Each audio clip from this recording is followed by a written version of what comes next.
Hello everyone, in this video I shall explain the prose lesson The Storm, written by writer Walter Farley. This video is part A. Let us understand something about the writer. Walter Farley was an American writer who loved horses and wrote stories about them for children. He learned all about horses from his uncle, who was a professional horseman. He wrote several books, of which The Black Stallion was the most famous. So, Walter Farley was an American. He loved horses, and most of his write ups were about horses. Let's begin with the lesson. Introduction. A young boy, Alec, is sailing home to America after visiting his uncle in India.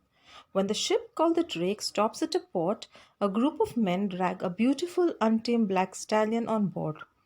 Alec loves horses and is captivated by this animal that won't let anyone come near him. In a bid to befriend the horse, which is called the Black, Alec starts leaving lumps of sugar at the store every night. One night, a terrible calamity strikes the ship. What happens to the boy and the horse? So, there's this little boy named Alec who has visited his uncle in India, and now he's sailing back home America. He's traveling by the ship called as a Drake. So while he's in the ship, as the ship stops at a port, he sees a young group of men bring in a beautiful untamed black stallion, that is a horse. Okay, they bring a horse into the ship. Now this horse name is Black, is beautiful, but since it's untamed, he does not allow anyone come near him. But Alec loves horses, and so he tries to be friendly with the horse. How does he do that? He tries to offer him lumps of sugar every night. Now, one particular night, a terrible calamity strikes the ship. So, let's see what happens to the boy and the horse. Let's read further. The night was hot and still. Heavy clouds blacked out the stars, and long streaks of lightning raced through the sky. The Black had his head out of the window, his ears pricked forward, his nostrils quivering, his black mane flowing. Alec could not keep his eyes away. He could not believe such a perfect animal existed. Just then the Black turned, whistled as he saw the boy, and again faced the water. Alec felt elated. It was the first time that the stallion hadn't drawn back into the stall at the sight of him. Moving closer, he held out the sugar in the palm of his hand to the stallion. The Black turned and whistled softly this time. So, as you know, Alec wanted to become friendly with the horse, and so he used to go to his stall and offer him lumps of sugar. So, initially, the horse never responded, but gradually, one night, when Alan went to the stall, he offered him lump, and the horse whistled back at him. That is when Alec felt very happy. Elated means he felt very happy because the horse had acknowledged, he had reciprocated. Okay, so he had whistled to him. So he moved closer. Alec moved closer and offered him the lump of sugar. Alec stood his ground. No one had been this close to the stallion since he came on board. But Alec knew that it would not be wise to get any closer, and so placed the sugar on the sill. The Black looked at it, then back at the boy. Slowly he moved over and began to eat the sugar. Alec watched him for a moment, satisfied. Then, as the rain began to fall, he went back to his cabin. So, when the horse whistled, so Alec felt encouraged to go closer. But then at the same time, he did not go very close to him. He kept the lumps of sugar on the sill. And slowly, the Black looked at the sugar, and then he had it. He had the sugar. So Alec was very happy. He felt satisfied. And then he went back to his own cabin because it had started raining.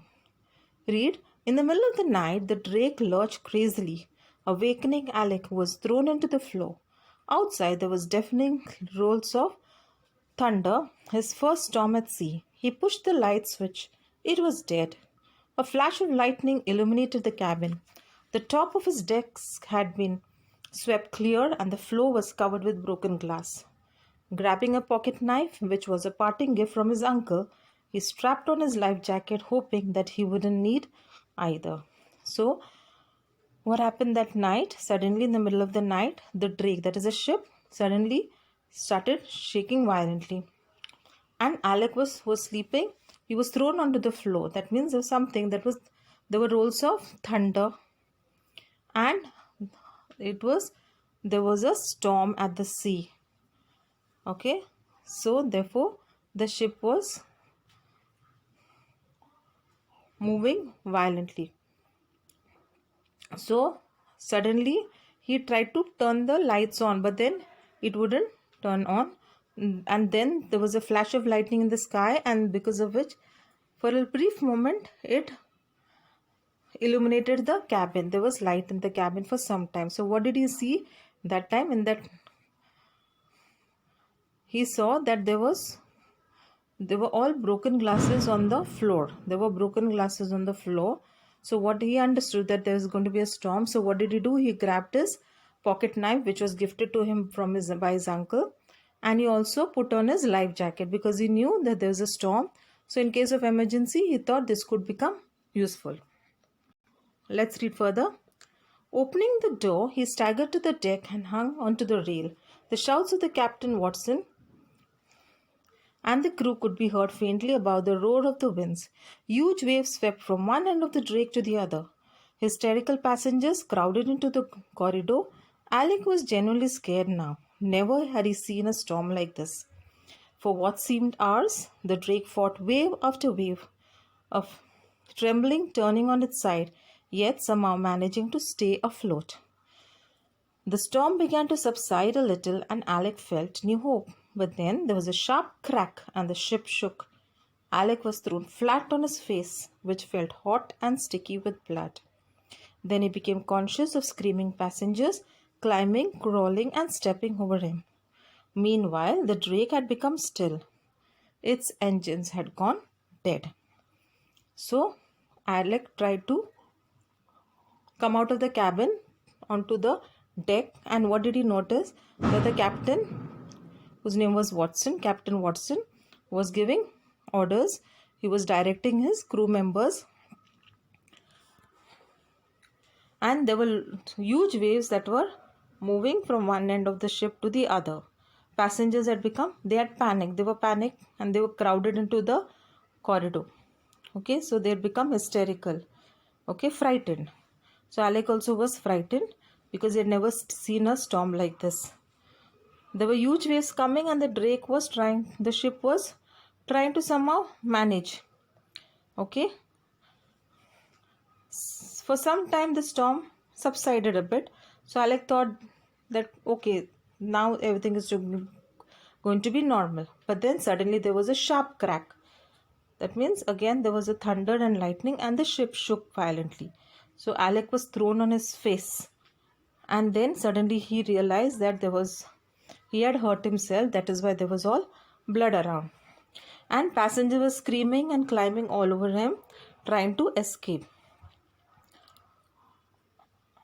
And the ship had stopped moving. Why? Because its engines were dead now.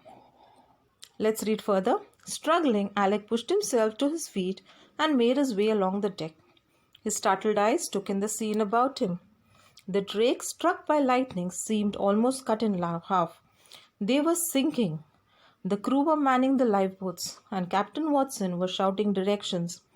One boat was being lowered into the water. A large wave caught it and turned the boat and its occupants into the sea. The second lifeboat was being filled, and Alec waited his turn, but when it came, the boat had already reached its quota. So now Alec tried to get up because all people were walking over him, rushing, and so somehow he struggled and he stood up on his feet. And what did he see? That the ship had been struck by lightning and was almost cut into half, and that is why the water had come in and they were sinking. So since it was an emergency situation, the crew members had taken out the lifeboats and they were trying to rescue the passengers. So they were manning the lifeboats. They were trying to manually sail the lifeboats, so that the passengers could be taken to safety. And Captain Watson was shouting them the directions to them. He was giving guiding them with the directions. One lifeboat was being lowered in the water, and that just then what happened? A large wave caught it and turned the boat upside down, and all the occupants fell into the sea. The second lifeboat was taken, and it was also being filled with passengers, and Alec was waiting for his turn. But by the time his turn came, the boat had already reached the quota, so he couldn't enter the boat. "Wait for the next one, Alec," Captain Watson said sternly. He put his arm on the boy's shoulder, softening the harshness of his words. Just then Alec thought of the black. What is happening to him? So, when Alec was waiting for his turn, Captain Watson said, "Let it be. You wait for the next one, the next lifeboat." So he put his arms on Alec's shoulder and tried to just comfort him. Just then Alec thought of the horse. He said, "Oh, how is the horse going to escape? How is he going to be rescued? What must have happened to him?" So let's read further. Just then Alec thought of the black. What was happening to him? Alec fought his way out of the line and toward the stern of the boat. If the stallion was alive, he was going to set him free and give him a chance to fight for his life. The staff was still standing. Alec heard a shrill whistle. The stall was still standing. Alec heard a shrill whistle rise above the storm.